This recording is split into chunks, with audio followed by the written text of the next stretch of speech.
네, 반갑습니다. 오늘 저희가 함께 깊이 들여다볼 자료는요, 보내주신 초중등 교육 분야 정책 자료들입니다.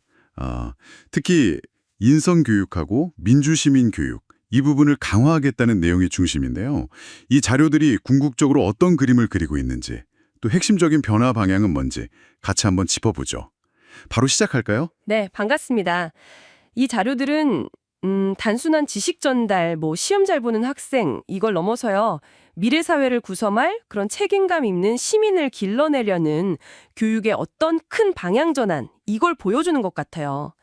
그러니까 내면의 성장, 인성이라든지 아니면 사회 구성원으로서의 역량 이런 걸 중요하게 보겠다는 의지가 담겨 있는 거죠. 구체적으로 어떤 내용들이 있는지 한번 보시죠. 네, 일단 가장 먼저 눈에 띄는 건 역시 인성함양이네요. 이게 그냥 착하게 살자 이런 구호가 아니라 좀 더 구체적인 가치들을 교과 과정에 녹여내려는 시도가 보이는데요. 예를 들면 도덕 시간이나 국어, 사회 시간에 존중, 책임, 배려 같은 거 이런 가치를 직접 다룬다는 거죠. 그렇습니다. 그리고 중요한 게 교실 수업에서만 그치는 게 아니고요. 학생들이 직접 이렇게 몸으로 부딪히면서 배우는 체험 중심 활동 이걸 되게 강조하고 있어요. 봉사활동을 한다던가 아니면 또래끼리 상담해주거나 이런 활동들을 통해서 교과서에서 배운 존중이니 협력이니 하는 것들이 실제 생활에서 어떻게 나타나는지 직접 느끼게 하려는 거죠. 이론이랑 실천을 연결하려는 겁니다. 직접 해보는 거요. 네. 그리고 다른 사람 말을 좀 귀 기울여 듣고 이걸 경청이라고 하죠. 또 감정을 이해하고 공감, 그리고 갈등이 생겼을 때 이걸 폭력이나 이런 게 아니라 대화로 푸는 거, 평화적 갈등 해결 능력, 이런 소통 역량 강화도 되게 중요하게 다루네요. 사실 이게 사회생활의 기본이잖아요. 맞습니다. 혼자 사는 세상이 아니니까요. 여기서 근데 더 흥미로운 지점은요. 이런 인성교육을 학교 안에서만 딱 끝내지 않겠다는 거예요. 가정, 그리고 지역사회가 다 같이 참여하는 교육 공동체. 이걸 만들려는 움직임이 보입니다. 마을 교사나 학부모님들이 교육에 직접 참여하고 지역에 있는 여러 자원들을 활용하고 이런 방식이죠. 학교가 지역사회랑 훨씬 더 긴밀하게 연결되는 겁니다. 학교 울타리를 넘어선다는 거군요. 인성화면과 함께 또 다른 큰 축은 역시 민주시민 역량 강화하네요. 그 학생회나 학급회의 같은 자치활동 있지 않습니까? 이런 걸 통해서 학생들이 직접 민주주의를 경험하고 또 책임감도 배우게 한다? 이런 취지 같아 보이는데요. 정확합니다. 단순히 민주주의 개념을 암기하는 게 아니고요. 학교라는 이 작은 사회 안에서 직접 의사결정에 참여해보고 학생 자치력 그리고 자신의 권리랑 책임을 행사하는 경험, 그러니까 주도성을 갖고 해보는 거죠.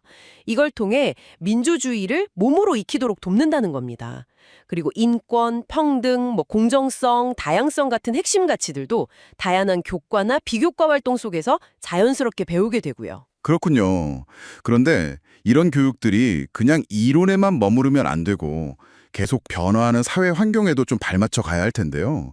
자료에 그런 내용도 좀 포함되어 있나요? 네, 아주 중요한 포인트입니다. 예를 들면요. 예전에는 잘못한 학생이 있으면 그냥 벌을 주는 방식이었잖아요. 근데 거기서 좀 벗어나서 관계를 회복하고 다시 공동체에 소속될 수 있도록 돕는 회복적 생활교육. 이걸 도입하려는 흐름이 보입니다. 왜 그런 행동을 했는지, 그로 인해서 누가 좀 피해를 받는지 이런 걸 같이 이야기하면서 해결책을 찾아가는 방식이죠. 처벌보다는 관계 회복에 초점을 맞추는 거군요. 그럼 디지털 시대에 대한 고민도 당연히 담겨 있겠죠? 요즘 워낙 중요하니까요. 물론입니다.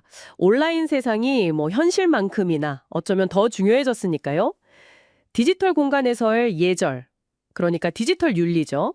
그리고 가짜 뉴스 판별 능력이라든지 온라인에서 타인을 존중하면서 소통하는 방식, 사이버 공존 같은 거요.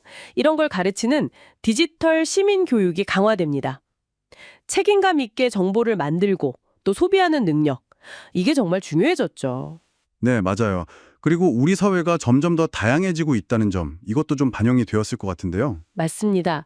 여러 다양한 문화적 배경을 가진 사람들이 함께 살아가고 있으니까요. 이런 현실을 고려해서 서로의 문화를 이해하고 존중하면서 차별 없이 더불어 살아가는 법, 이걸 배우는 다문화 감수성 교육도 강조되고 있습니다. 나와 다른 존재를 틀렸다, 이게 아니라 그냥 다른 거다, 이렇게 받아들이는 태도를 기르는 거죠. 그렇군요. 다문화 감수성. 마지막으로 이렇게 좋은 교육들이 일부 학교에서만 딱 이루어지는 게 아니라 모든 학교로 좀 퍼져나가고 또 지역사회와도 꾸준히 협력하는 모델, 이걸 지향한다는 점도 중요해 보입니다. 네, 그게 바로 정책의 확산과 지속 가능성을 고민하는 부분이죠. 교육의 효과가 뭐 특정 학교나 지역에만 머무는 게 아니라 전반적인 우리 교육 시스템의 발전으로 이어지게 하려는 그런 의도라고 볼 수 있습니다. 자, 오늘 이렇게 쭉 살펴본 내용을 종합해보면요. 우리 교육이 단순한 지식 습득을 넘어서 학생들의 어떤 인성 그리고 시민성, 이걸 균형 있게 키우는 방향으로 나아가고 있다. 이렇게 정리할 수 있겠네요.